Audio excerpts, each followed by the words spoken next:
Hey guys, so my speech is going to be about fiber optics, the way that they've come up, and the way that they have progressed over time. So, with that being said, my introduction is going to be who here wants to save money or who here wants to spend a lot of money. When it comes to internet and technologies advancing throughout the years and what it's going to become in the next few years, knowing the type of options that you have for your fiber optic cables can either cost you a lot of money or save you a lot of money. Now, some places I've already had where you get fiber optic straight to your house. I know Google's doing it, a lot of the new cable companies are doing it, but it all depends on what type of fiber that they're going to use. Is it going to be single mode or multi-mode? Is it going to be glass tubing, or cladding is what it's called, or plastic cladding? Now, when they bring it directly to the house, because you don't have it, the installation is going to cost you. But the type of fiber optic that they're bringing, whether it's single mode or multi-mode, depends on distance, the equipment that they already have or that they have to purchase to get it to you, is what's going to be cost effective in the long run. You know, everybody with today and age is computers, phones, everybody connects to the Wi-Fi at the house. You got your routers. How is it that this is going to save you the money? If you're the first person on the block to actually have this done, it's going to cost you a lot of money because the cable provider isn't going to go ahead and give you the equipment for free. They're going to charge you, just like if you were to have a new gas line put in out in the country, they're going to charge you a bunch of money and then they're going to tap into that to give it to the neighbor. So if you don't have it, I would suggest that you wait until somebody already does, because it's gonna be less for you. But at the same time, if they're using single mode to go 5 miles down the road, that's more money that's going to come out of your pocket, especially with a glass cladding.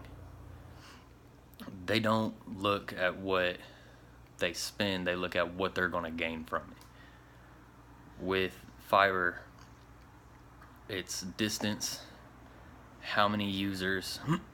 So if you're down the road 5 miles, it's going to be better for them to use a multi-mode for you, but they're going to try to sell you on the single mode. Now, the only thing that's bad about multi-mode is that it sends multiple beams of light or information down this glass cladding. So if you're 5 miles down the road, they can give you one strand, they can give the neighbor another strand, this neighbor, that neighbor, and it continues on. But if they do a single mode, it's directly to you and nobody else can tap into that. That single mode is going to cost you more because nobody else can use it, but the multi-mode is going to be less because they are expecting more users to be able to piggyback off of that signal. Now, for the conclusion is, yes, there is a lot that goes in for fiber optics and new technologies coming out and how it's going to be more effective and more cost efficient for these companies.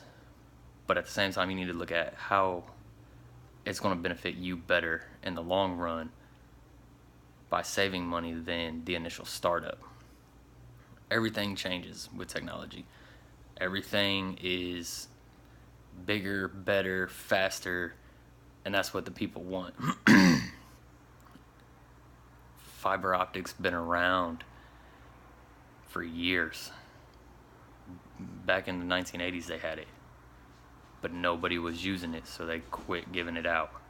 And now, the military took it over. Companies in the civilian sector are taking it over, and it's becoming less. The cost is becoming less because so many more people want it. Everybody wants information at their fingertips right then and right there. And with that, everything can come back into that fiber, whether it be the light, you plugging it into the house transferring it over to copper cable, and copper cable pushing it out through your modem or your router.